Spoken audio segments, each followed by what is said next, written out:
Halo semuanya, perkenalkan nama aku Makfi Renzani dengan NIM C1401241067 dari kelompok 4 dan juga paralel 1. Jadi di praktikum kali ini kita akan mengamati perkembangan gonad pada ikan-ikan lele dan juga ikan mas.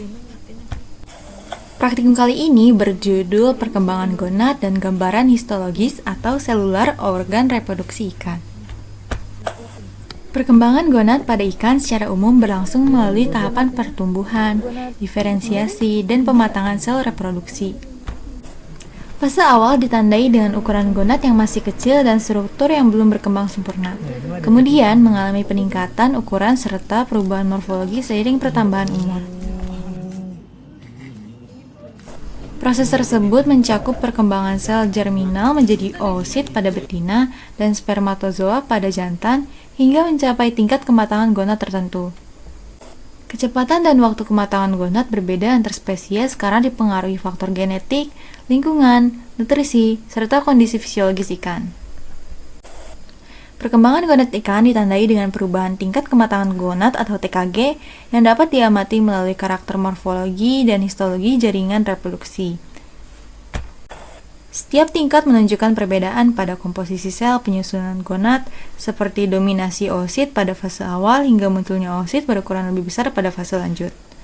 Peningkatan gonad somatik IGS juga menjadi indikator bahwa gonad mengalami pertumbuhan aktif menjelang masa pemijahan. Pola perkembangan yang ditemukan memperlihatkan adanya variasi tahap sel reproduksi dalam satu individu yang mengindikasikan mekanisme pemijahan bertahap.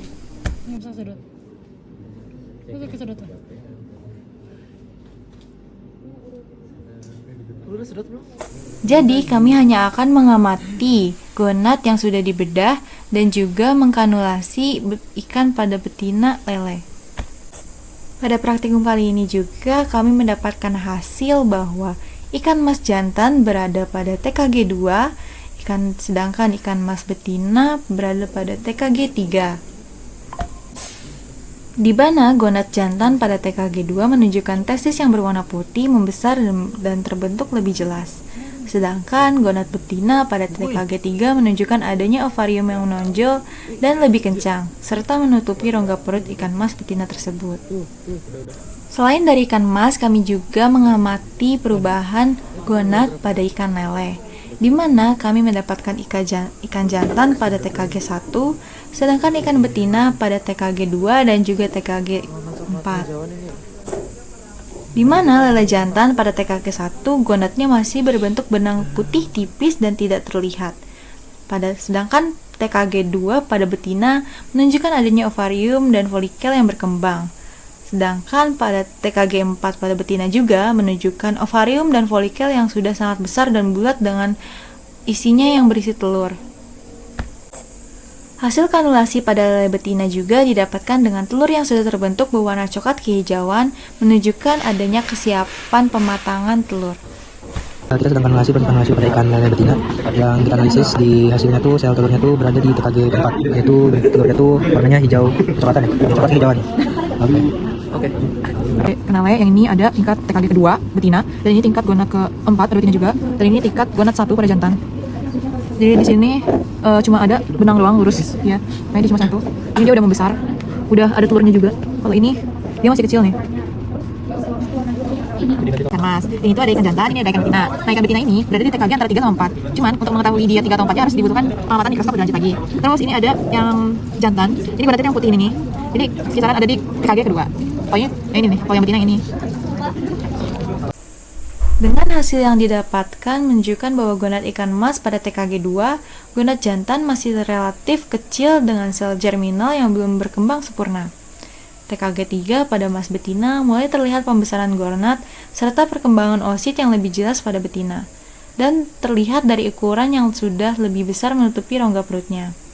Anatomi organ reproduksi ikan mas ditunjukkan melalui variasi berat dan perkembangan gonad selama musim pemijahan, yang mencapai puncaknya ketika nilai GSI meningkat pada periode reproduksi aktif. Tingkat kematangan gonad atau TKG pada ikan mas menunjukkan tahapan perkembangan reproduksi yang dapat diamati melalui perubahan ukuran, warna, dan tekstur gonad.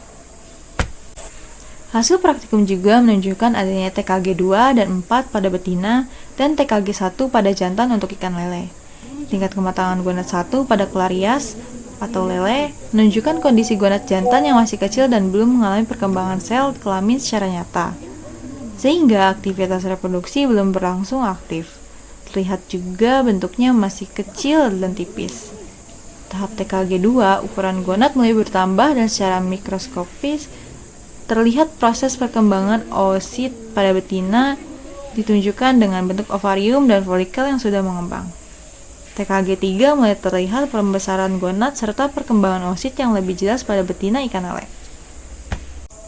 Aktivitas reproduksi lele jantan ditunjukkan oleh proses spermatogenesis di dalam tubulus seminiferus yang intensitasnya meningkat ketika memasuki fase kematangan seksual. Hasil praktikum menunjukkan adanya TKG yang berbeda pada setiap individu ikan, baik itu mas maupun lele. Selain dari gonad, diamati juga sel telur lele betina dengan menggunakan kateter. Praktikum ini juga membantu dalam mengetahui tingkat kematangan gonad antar spesies ikan, serta membantu memahami perbedaan tingkat kematangan gonad antar individu. Sekian, terima kasih. Dadah.